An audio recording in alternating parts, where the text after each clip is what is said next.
The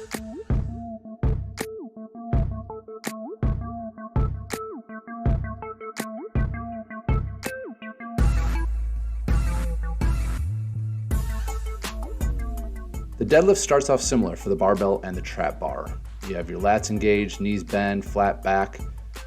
But as you start the barbell deadlift, your chest stays down, whereas with the trap bar, your chest starts rising. So while the barbell is basically a squat from the floor and then a hip hinge once the bar's past your knees, the trap bar deadlift is pretty much a squat from the floor all the way to a standing position. Now with the barbell, you have to start by pushing your hips back to allow the bar to get past your knees, then you squat it down.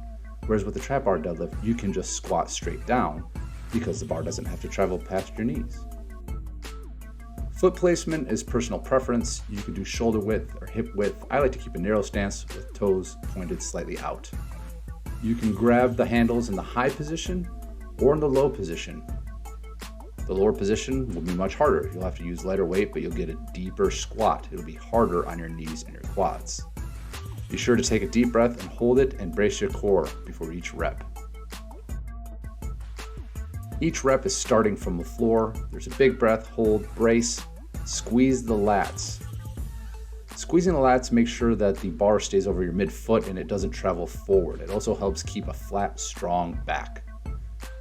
So after each rep, I kind of shake my hips out a little, drop them down, brace everything, and then press up smoothly from the floor. The pressure is evenly distributed across both feet. You don't want to be too much on your heels or on your toes. It's one big breath per rep, so I'll take a breath, hold from the bottom. At the top, I'll start letting it go as I drop down.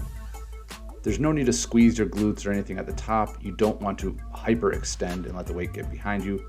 Just stand tall and proud, and then drop the weight straight down from there. So this is going extra heavy. It's almost 600 pounds, so I used wrist straps because my hands wouldn't be able to hold on for more than a rep or two.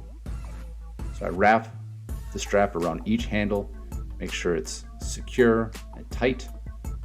Then step into the trap bar, get the feet set, and instead of starting every rep from the ground, I start from the top and do what's called a touch and go. So the first rep is normal, I take the breath, touch, and back up.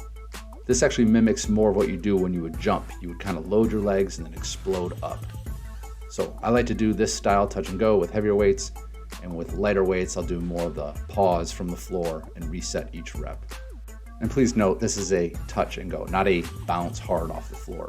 It's hitting the floor pretty hard, but I'm not getting any momentum from bouncing it. Those are thin pads, not thick pads.